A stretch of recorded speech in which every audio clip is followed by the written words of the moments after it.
Alright, what's up YouTube? This is your boy Alex.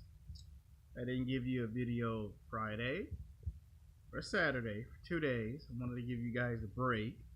Today's YouTube video is going to be talking about masculinity. Yes, I have to make that YouTube video. So I decided that I thought maybe I make 3 videos about the rules of how to be the man. See, on YouTube, people don't like when they hear terms like an alpha male and a beta male because it gets on their nerves. Like, you look at Big Boss Calvin 83, he doesn't like the words alpha male and a beta male. So I thought, why not make at least 2 or 3 videos to explain, the history of it from my observation. I'm not here to give you an opinion because I don't believe in opinions, because opinions is an interpretation of what you think is right and what you think is wrong. Like, for an example, this t-shirt of Batman. One of the best t-shirts that you'll ever see in the store, but some people will say, well, that's just an interpretation of what I personally think.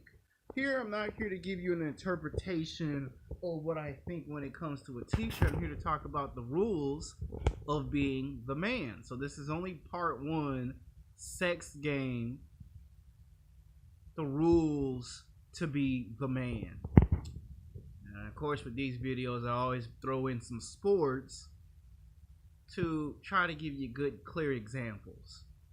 Now, in 1972, there was a man by the name of Ric Flair. Perhaps you know who I'm talking about when I say the legendary 16-time world heavyweight champion in professional wrestling. I'm going to say it again. Woo! I'm the Nature Boy, 16-time world heavyweight champion, baby. Wheeling, dealing, jet flying, son of a gun. Woo! I know that was a bit way over the top. I'm pretty sure a lot of y'all like, damn, Alex, why you gotta go Ric Flair on us like that? Because that's how I make my intros for these videos. Now, in 1972, the Nature Boy Ric Flair was, at the time, I think a 2-time or 3-time world heavyweight champion in professional wrestling. Now, at that point, he was not in World Wrestling Entertainment. He was not in WCW yet. This was the 70s, so he was doing promotions for other companies. He wrestled in Japan. He wrestled in China. He wrestled in Mexico. He wrestled in Canada. He basically was wrestling all over the world at this point. And one day, he had to do a house show. I'm not sure if it was in the South Wrestling division at the time. They had a wrestling promotion in the South besides Jimmy Crockett promotion, because he had to do a wrestling match, I think either in Missouri or in St. Louis or in an area nearby. And one day, for whatever reason, their airplane malfunctioned, the engine caught on fire, crashed, and miraculously he survived an airplane explosion. Like, the airplane caught on fire and then it exploded, or if it didn't explode, it just caught on fire. Either way, the case was he survived. Now, he was told by the doctor that he had a 2nd-degree head concussion and that you will never do wrestling or any sport ever again. And Ric Flair looked at the doctor and said, "Doc, do you know who I am?" And the doc says, "Who, Ric Flair?" "I am a 2-time world heavyweight champion in professional wrestling.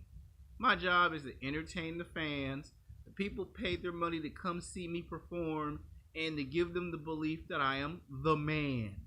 Not alpha male, the man." And the doctor said, "But you can get seriously hurt or worse." And Ric Flair said, "Well, I don't have time to sit on my ass, lose paycheck after paycheck. I got a family to provide. I got to lace these boots up, get these tights on, and get my ass down to the arena and give the fans a show." And Ric Flair got the stitches, and that same night he performed in front of a packed out, at the time, I don't know if it was 19,000 or 20,000 screaming people strong. I mean, it wasn't how it was when Vince McMahon, made wrestling what it is today, where you just got millions of people. But I think in that little territory in the South that had like 19 or 20,000 people in attendance, and he defended his title against whoever he had to defend his title against. And he won the match and retained his championship belt. Now you might say, Alexander, what does Ric Flair's story in professional wrestling has to do with you making the title called Sex Game Rules How to Be the Man? Because fast forward 30 years later, Ric Flair wrote a book called To Be the Man, You Have to Beat the Man.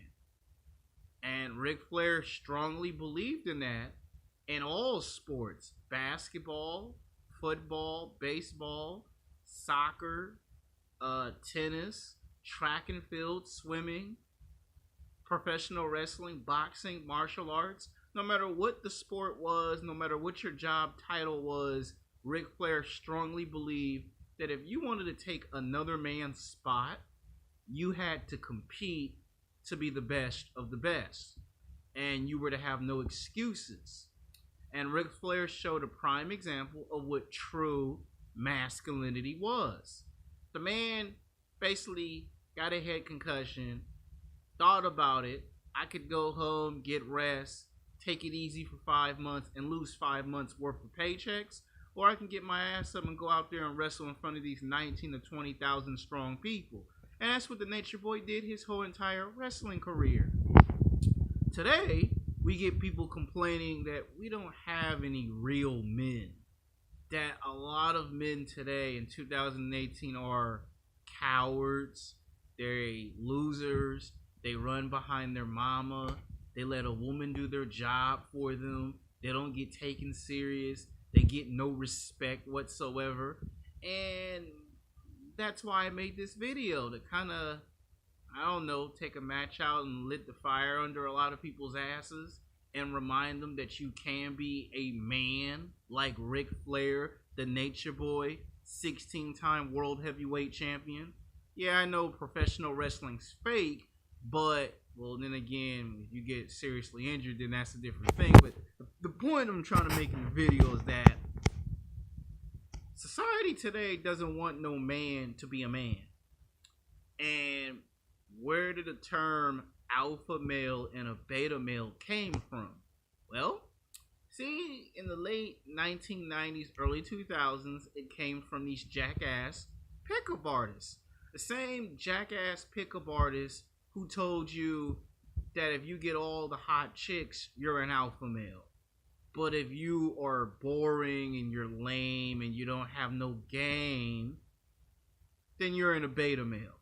That's where that bullshit comes from these jackass pickup artists who make you come to these damn seminars, whether they're in Los Angeles, California, whether they're in New York City, Miami, Florida, whether they're in Chicago, whether they're in Dallas, Texas, San Antonio, Texas, Houston, Texas, whether they're in Las Vegas, whether they're in Phoenix, Arizona, wherever they have these bloody ass pickup artists community seminars where they charge you $500, $1,000, $2,000, $3,000. In some cases, they can charge anywhere between $1,000 to like almost $20,000 just to attend these stupid seminars that last 2 to 3 hours, some cases 4 hours, to explain a bunch of nonsense to a group of men who, for whatever reason, failed to physically, sexually attract the opposite sex. And they tell you that you need to be an alpha male, you need to be a man. But what they don't want to talk about is, what does it take to make yourself go from a boy to a man? Now, another prime example of that's too straightforward or that's too complex and confusing, let's look at the 1998 film Blade with Wesley Snipes as the character Blade, the vampire hunter. Now, in this movie Blade, they actually show you again the true embodiment of what it means to be a man, what it means to be masculine. Now, in this movie, you see there's all these vampires in a wave club. You know, there's this guy who thinks he's gonna get laid, and and he finds out that the girl he's trying to get laid from, he finds out she's a vampire. And then the only reason why she took an interest was because it was fun to her that he didn't understand what kind of world he was living in. He was living in a world where vampires took over the world, and he could not understand that. And when he saw that no one would help him, he was getting his ass stumped out. All of a sudden, here comes a guy with a black jacket, a samurai sword, black sunglasses, and a short haircut with a serious look on his face. All of a sudden, the vampires go, "That's him. That's the Daywalker." See, the real true embodiment of masculinity is a man doesn't have to tell people, "I am the man." When Blade walked in there, they were terrified because this weren't just any vampire. This was a vampire that was half human and half immortal. He had the ability to walk into the sunlight. And when they started pointing and saying, that's him, his reputation preceded himself. That he was the man. You saw the smirk and the smile. That he knew that they knew he was the man. That no one could rise to his level. And that was a perfect example of what true masculinity is. If that movie is still hard for you to understand and it's complex, look at the movie with Hollywood actor Michael J. White, who portrayed Al Simmons in the movie Spawn. Once again, it is a true representation of the true embodiment of masculinity. In the movie Spawn, you see a guy who goes to hell for 5 years. He comes back to planet Earth. He has his memory fragmented. He can't remember anything. And then he gets it back in pieces. And then he gets told by an old man that it ain't about power. It ain't about strength. It ain't about fame or fortune. It's about repenting for what you've done in the past. Now, in the beginning of the movie, he's arrogant. And that's what got him sent to hell in the first place. You know, he killed people. He made the wrong mistakes. In the middle of the movie, we see the change in Spawn. And then finally, at the end of the movie, the old man says he has finally repented and that his true potential is unknown. Meaning, it's unknown if he's going to become exactly what he was going to become had he not got sent to hell in the first place. So that was a representation of the embodiment of masculinity. Now, let's look at another movie. Robert Downey Jr. in the movie Iron Man. Here's a guy rich and famous who all of a sudden he has a conscience. He starts to question that all the things I've been doing, have they been to, instead of helping people, have I been doing is hurting people.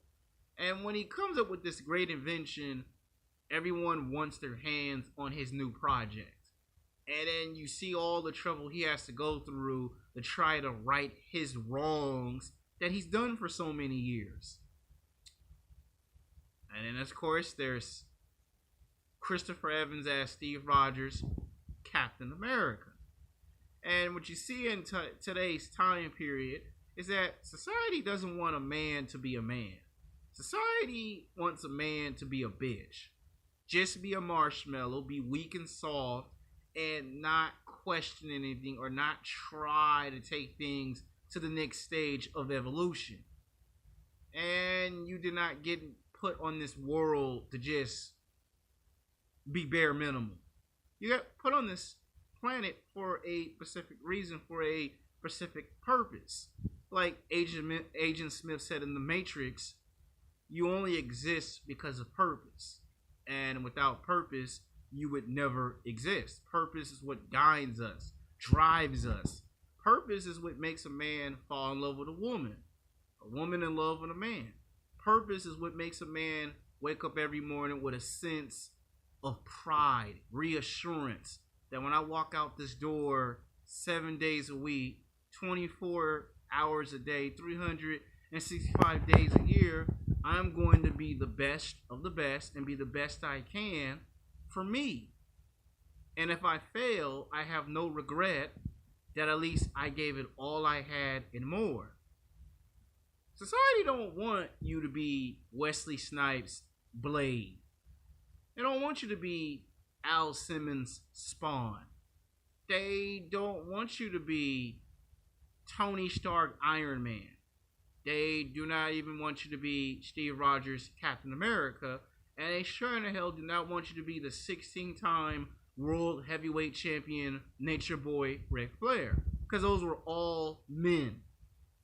Now that I explained to you about that part of the man, let's talk about why women think men think they're entitled to having sex. See, as a man, you're supposed to find women physically, sexually attractive. You're supposed to look at some ass or some titties, some long legs, nice, beautiful smile. You're supposed to look at them nice cheekbones. You're supposed to. And when women start this feminist bullshit and try to say you got masculinity or you toxic masculinity, there is no such thing. There is a good man and then there's a bad man. But by the end of the day, both have something in common. They both find women physically, sexually attractive. And if you go back to the beginning of time, when the prehistoric age was amongst us, the man went out and killed and hunted food for the woman. And the woman would go cook the food because that's what the woman's role back then was. Now today, you have this thing that they call role reversal, where the man is a female. I believe you guys in the hood call that being a bitch. And the female becomes the man. And then you get all these complaints from black men and Latino men and white men that the woman is too masculine. She's too much like a man. And they don't find that physically, sexually attractive. And you see, here's another lesson. This is only part 1 of the video. Part 2 is where I'm going to talk about what type of women you should mess with and what type of women you should leave the hell alone. Each video is going to be re-examining the good, the bad, and the math, and the science. And all my videos, part 1 is a history video. So if this sounds boring to you, it's because it's only part 1. Part 2 would be more of a fun and enjoyable video. Until then, peace.